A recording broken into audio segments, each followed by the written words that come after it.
Shockingly, the U.S. Senate just turned hunger into a political weapon. Yeah, you heard that right. Millions of Americans, veterans, single moms, kids, are staring down empty grocery carts not because there's no food in America, but because politicians in Washington decided to fight over it. The name of the battleground? SNAP, the Supplemental Nutrition Assistance Program, the program that literally feeds 42 million people. And last night, it became the center of one of the nastiest showdowns in Congress this year. Here's what happened. Democrats tried to push through a resolution to keep food aid flowing during the government shutdown.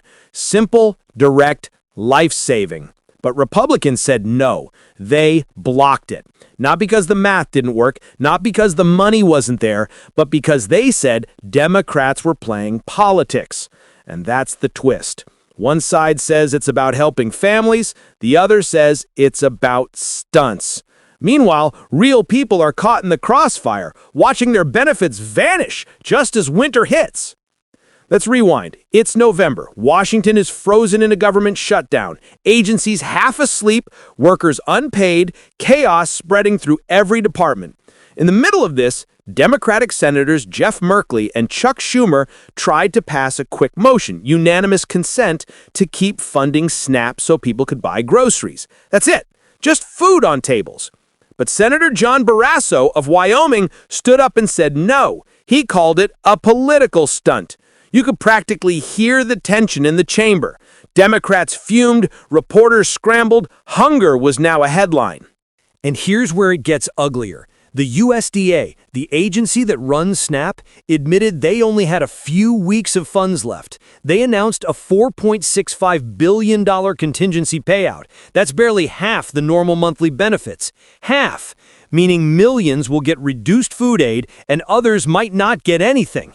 Food banks across the country started bracing for surges. Shelves already stretched thin are about to be emptied. And the government's response? Silence and finger-pointing. Think about that. The same Congress that approves billions for defense jets can't agree on feeding its own citizens. SNAP isn't some fringe welfare project. It's the reason 1 in 8 Americans don't go to bed hungry.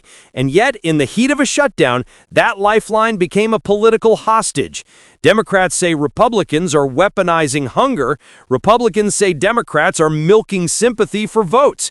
The truth is, both sides are playing with fire, and Americans are the ones getting burned. Reporters inside the Capitol described the mood as combustible. Democrats accused the GOP of starving the poor to win a talking point.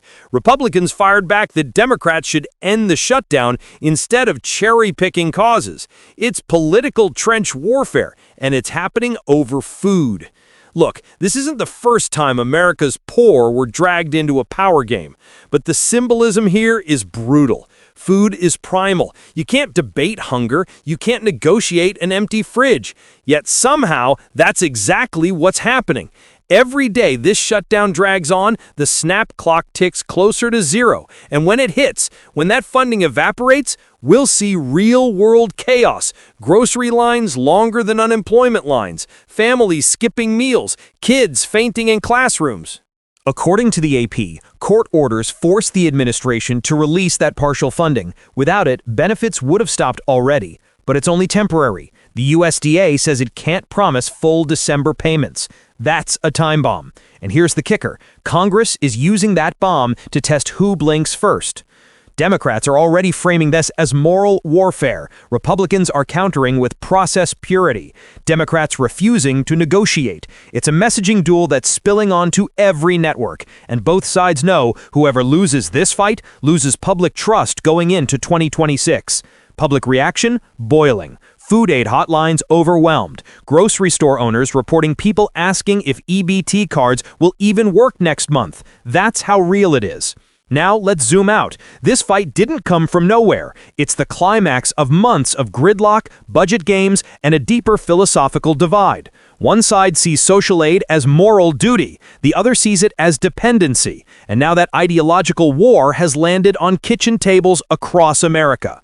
Picture this, a single mother in Ohio checking her card balance. insufficient funds. A veteran in Arkansas getting a message saying his benefits were reduced by half. A retiree in Pennsylvania calling her congressman's office begging for an explanation. Multiply that by millions. That's the sound of government failure echoing through real lives. And this is where the question changes. It's no longer, will Congress fix it? It's, how did it get this bad? How did feeding people become partisan? When did compassion turn into negotiation? Because make no mistake, this isn't just about food stamps. It's about power, the ability to decide who gets to eat and who doesn't. When that decision becomes political currency, democracy itself feels rotten. You can see it in the reactions. Some Senate Democrats are furious, calling for emergency executive action. Others are quietly panicking, afraid this fight will backfire politically.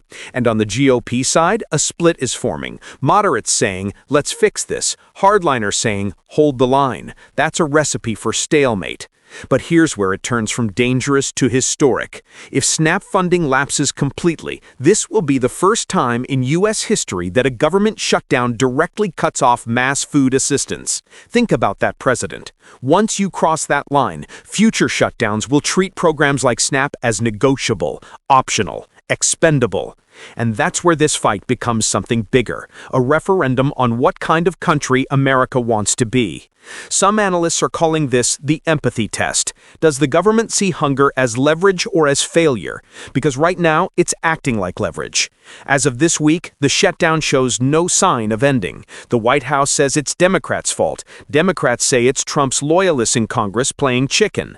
The average American doesn't care. They just want groceries. And here's the uncomfortable truth. Washington has run out of empathy.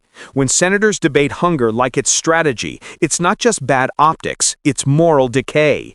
But we're only halfway through this story, because what happens next could either end this crisis or blow it wide open. What if the shutdown drags into December? What if SNAP funding fully collapses? What if people start protesting outside food banks and state houses? Here's the part nobody's talking about. What happens when the system snaps, when millions can't feed their families and the blame game turns into panic? Because we're heading there fast. Every day this shutdown drags on, trust in government dies a little more. And you can feel it. That quiet rage brewing outside Washington. The kind that doesn't trend on Twitter, but explodes in grocery store lines. Let's be honest, this isn't just about SNAP. It's about power and cruelty, about who gets punished when Washington wants to prove a point. You think hunger is a red state or blue state issue? No, hunger's bipartisan. It hits veterans in Texas, factory workers in Michigan, single moms in Florida, retirees in Maine. This is the part where political talking points meet human desperation. So what happens next? The USDA says the contingency funds might cover part of November, maybe a slice of December. But after that, nothing. And when nothing becomes reality, watch how quickly the tone in Congress changes. Suddenly, the same senators calling this a stunt will be on cable news pretending they didn't block it. You know how it goes. They'll smile, talk about bipartisan solutions, and hope you forget who starved whom. Meanwhile, food banks are collapsing under the pressure. Lines stretch out the door. Volunteers are crying because they can't keep up. Small towns are reporting theft spikes, not for TVs, but for bread and baby formula. That's where we are now, the richest country on earth arguing over feeding its own citizens. And here's the kicker. While America fights itself, other nations are watching. Europe, Canada, Australia, they see a superpower so broken it can't even keep its citizens fed without a political meltdown. That's the clips already playing on international news. The land of opportunity holding hearings on hunger in the middle of a shutdown. That's the brand now. Let's talk politics, because make no mistake, this fight will echo into the next election. Democrats will weaponize empathy, the images of empty shelves, crying parents, hungry children. Republicans will weaponize pride, the idea that Democrats used suffering for political theater. And the truth will get buried somewhere in the middle, under bureaucracy outrage, and another vote that never happens. But this is bigger than left or right. This is the slow moral bankruptcy of a system that can't prioritize survival. Look at history. Nixon's wage freezes, Clinton's welfare reform, Trump's government shutdown. Every generation had its breaking point. But this one? This is the first time the government looked its own people in the eye and said, "Sorry, you're leverage now." Let that sink in. Leverage. Human beings as leverage. Mothers skipping meals so their kids can eat. Seniors cutting pills in half. Veterans pawning medals to buy groceries, all because Congress wants to hold the line. And it's not just about food. This is a stress test for the republic itself. If lawmakers can let hunger slide, what's next? Medicaid? Social Security? School lunches? Once you normalize indifference, it spreads. And that's what's happening right now. Indifference spreading faster than any virus. Here's where the cracks start showing. Inside the GOP, there's panic. Some senators quietly admit this could backfire spectacularly. "We look heartless," one aide reportedly told Politico. On the other side, Democrats are divided. Progressives want to go nuclear, force emergency executive action, drag Republicans on live TV.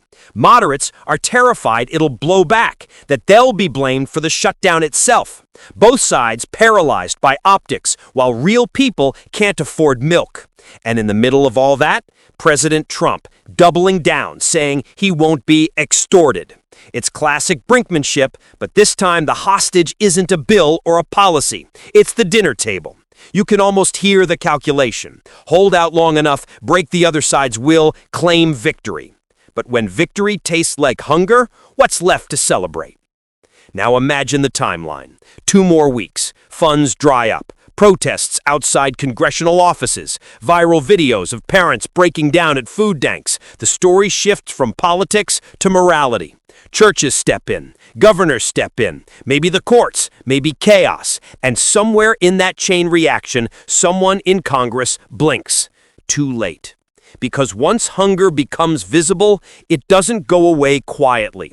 The cameras will find it, the voters will remember it, and every senator who blocked that resolution will wear that stain into 2026. You want scenarios? Let's run them. Scenario 1, the pressure cooker.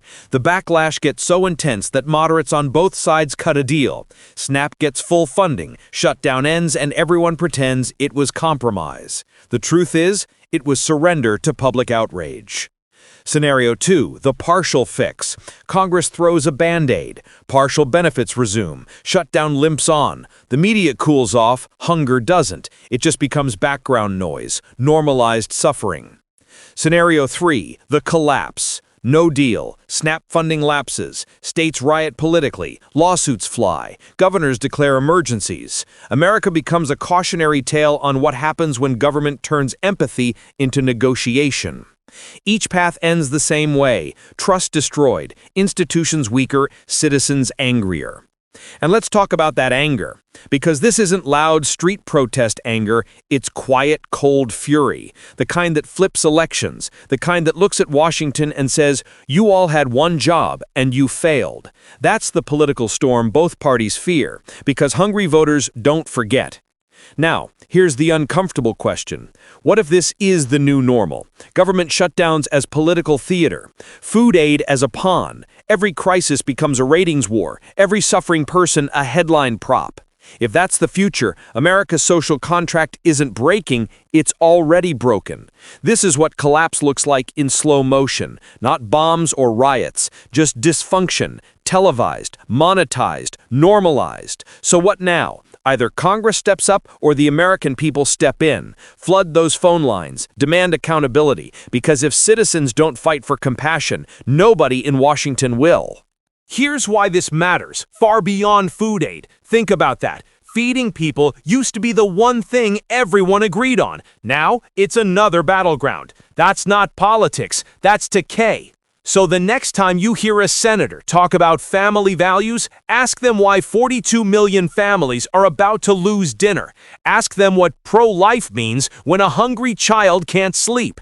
Ask them why fiscal responsibility suddenly costs lives. This is America's moral audit, and right now, the balance sheet is ugly. Do you think this is accountability or just theater? Because if this is what government looks like in 2025, the real crisis isn't hunger, it's leadership.